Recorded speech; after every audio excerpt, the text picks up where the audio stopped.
Hello, I am the main and only developer of a project called Neverengine that I started some time ago because even though there are many rendering engines out there, Unity, Unreal, Lumberyard, and stuff like that is great if you're trying to make a game or if you're just a game designer or a game developer and you just want to get the hang of how stuff works. But if what you want is to do graphics, like actual graphics development and research, trying to get the tweaks in the pipeline, like trying to manipulate the rendering pipeline at the low level in those tools is extremely hard. So, if you're like trying to do a novel algorithm that requires hacking the pipeline in a specific way or something like that, it's very annoying and sometimes it's not even possible. On the other end, working fully on OpenGL and Vulkan makes you copy paste the same code over and over again. A lot of the time, you end up having to rewrite a chunk of it because when you were doing one prototype, you were not foreseeing that in a future prototype you wanted to do things another way, so your code is not generalized, so on and so on. So I wanted to make something that would allow me to explore papers and to do quick prototypes without all of those problems, and that is how Neverengine came to be. Uh, it's not done. It's never gonna be done. That is why I called it Neverengine. However, it has reached a point of maturity where I feel comfortable showing it to other people, and that is mainly why I decided to make this video.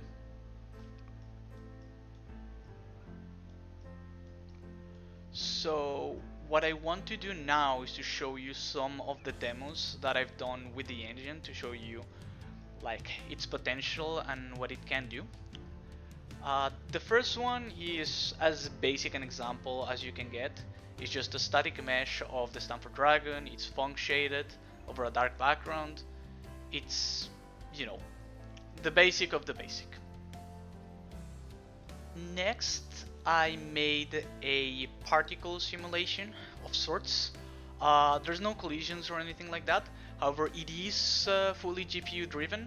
Like the CPU just first initializes the positions of every particle in the simulation, but that's it. After that point, the GPU takes over, and the updates and all of the positions, which are stored in an SSVO, are updated internally by the GPU.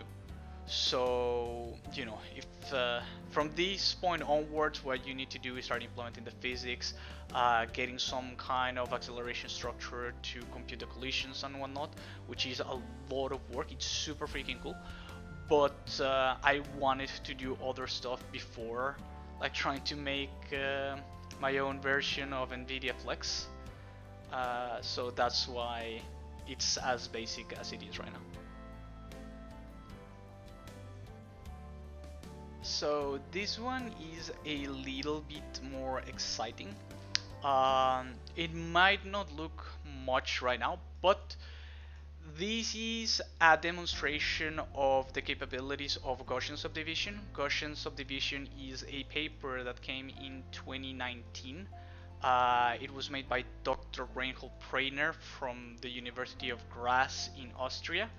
It's a really cool paper, so if you haven't seen it, I definitely recommend that you check it out.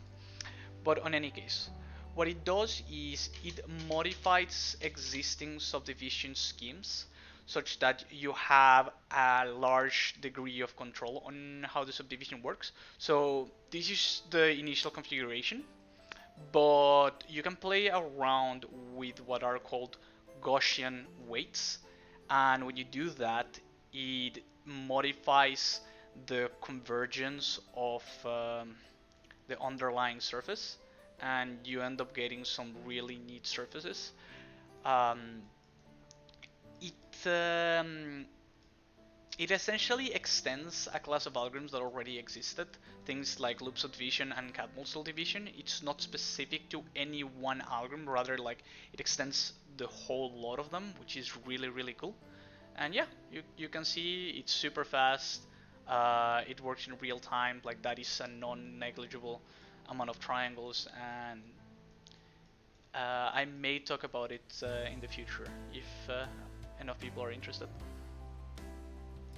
So this one is displaying two things. The first is I went and implemented my own version of dual contouring because I needed to work with implicit surfaces for this specific project. And so this is what you can see, a very coarse approximation of the isosurface of a torus using dual contouring. However, that's not the interesting part. The interesting part is that I leverage Gaussian subdivision surfaces, the thing that I just talked about, to make it create terrain-like textures. So essentially, I've developed my own algorithms to try to create terrain, and it will work essentially with any triangle mesh. And as you can see, the torus now exhibits a lot of features that seem plausible terrain features. I mean, plausible up to the point that this is a donut, and I've never seen this kind of structure in nature. But other than that, I do think that it gives a plausible look, so to say. Uh, I feel particularly proud about this one because obviously the paper is Dr. Reinhold Prainer's work, and I'm not going to claim ownership over that. But applying it this way and generating these kind of surfaces, that was my idea. And yeah, I feel pretty happy with the result.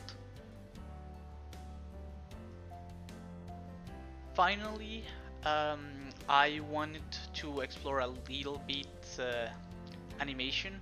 So I went to the GLTF repository on GitHub and I got all of their models and I read all of the instructions and the documentation and whatnot, and I loaded like as many of them as I could. So I started, just the basic, just get the triangle out there, then get some basic animation going, then get more complex stuff like morph targets, get more complex morph targets, get even more complex morph targets. Then I started to read on skinning to try to get skinning working, which was a pain because I don't like the documentation on skinning. The official documentation seems to be a little bit lacking in certain areas. Like, it's great if you already know what you're supposed to do, but if you're trying to use it for learning, there's a lot of gotchas. Um, but so like I ended up loading every single model that I could just to see it. And eventually, as you can see, I did get like the um, full generalized skinning method to work. I got this guy and I got that guy and my favorite. So this model is super big for some reason. I do not know why this particular model has a completely different scale from all the others. So please excuse me while I scroll out so you can actually see it. But yeah, so this is a fox, like, and you can see it's trying to run his head and whatnot. But the reason why I'm happy about it is not so much because it's a fox, but because I actually got the full animation cycling going, so the engine can now like load them and so on. And for all of these projects, the thing that makes me happy with the current state of the project is that I struggled only with the the actual project that I was doing and not with the engine. Like when I was doing the GLTF loading, for example, I was breaking my head against the wall with the documentation, but never did I have to go back and look at my engine and say like, maybe it is the code that I wrote months ago that is broken. Like, I had the confidence that all the errors and all the bug were coming from the code that I was writing right then and not from the code that I already had. Um, that gives me a lot of confidence that I have managed to make a tool that will allow me to explore more stuff and more cool stuff in the future.